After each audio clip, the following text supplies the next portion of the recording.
Hi, Master Peter Brusso again. Um, this little video is all about number one of the things you need for your own self-defense plan, which boils down to understanding situational awareness. That's number one. And it's been defined, situational awareness, shoot, has been studied and defined by about everybody and their brother, from governments, organizations, pilots, fighter pilots, all kinds of different things. And of course, being in combat, you live in the now. You do get tunnel vision from time to time, but that's an intensity issue.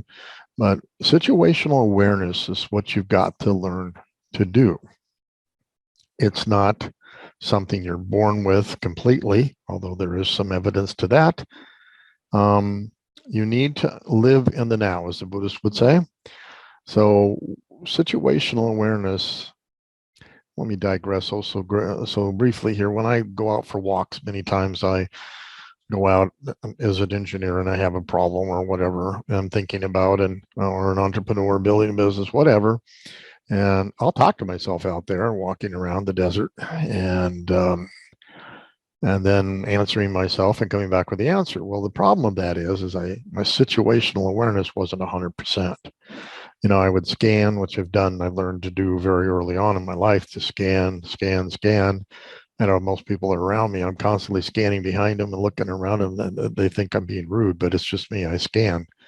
I scan for problems. I scan for shooters. I scan for any issues that aren't normal, or some that appear to be normal and shouldn't be normal, all that kind of good stuff. But that takes many, many, many years of development to be able to scan. And you just scan both with your eyes, your ears, your smell, sometimes touch, feel, and then your intuition, your gut.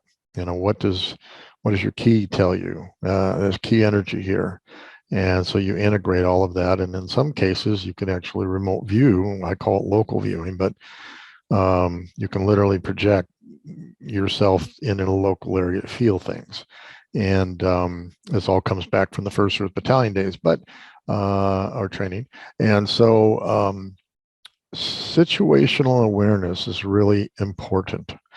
Where we don't typically have it is like when we're watching TV. We want to get immersed in that technology and enjoy that. And you don't want to be, as my guys used to say, sensei system high, which means I'm switched on, complete in oneness in our fighting or whatever we're doing. It's completely encompassing of me and my spirit. So for you, you need to develop situational awareness. For example, if you commute to work, I used to spend all that time when I would commute to work listening to podcasts and learning stuff, and I'd still be scanning and looking because you are driving a vehicle, but maybe not as intense as you might be or could be. What was the license plates that are passing by you? You memorize license plates that are passing by you, and things like that. But you also look at the people and you try to feel the people. And does anything not feel right? And by the way, you always hear about women's intuition. It's absolutely correct. And unfortunately, a lot of time women don't follow their intuitive nature. And I have some good stories about those. But anyway, so I want you to concentrate on living in the now.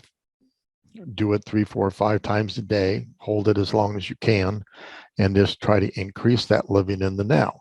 Sometimes you may be eating, and so listen to all the tinkles of coffee cups or people's conversations without looking at them, and start to put out your feelings. Who feels right? Who feels wrong? Who's upset? Who's tired? Who's this? Who's that?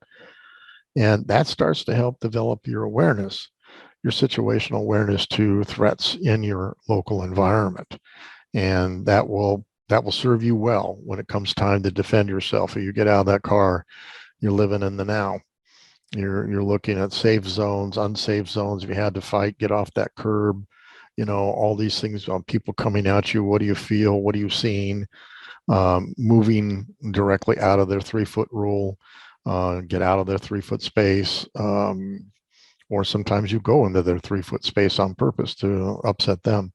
But learn to develop your own situational awareness. We're all individuals. We all tend to do things differently and notice things differently.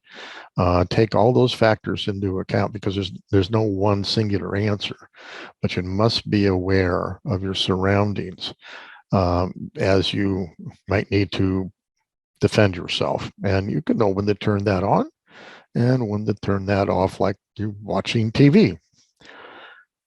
Now, I usually turn it off, but there's a case or two that I keep half and half going on there. But it just, just the way it is. So, anyway, I'm Master Peter Brusso. Learn your situational awareness. That's step one. And I'll see you in the next video.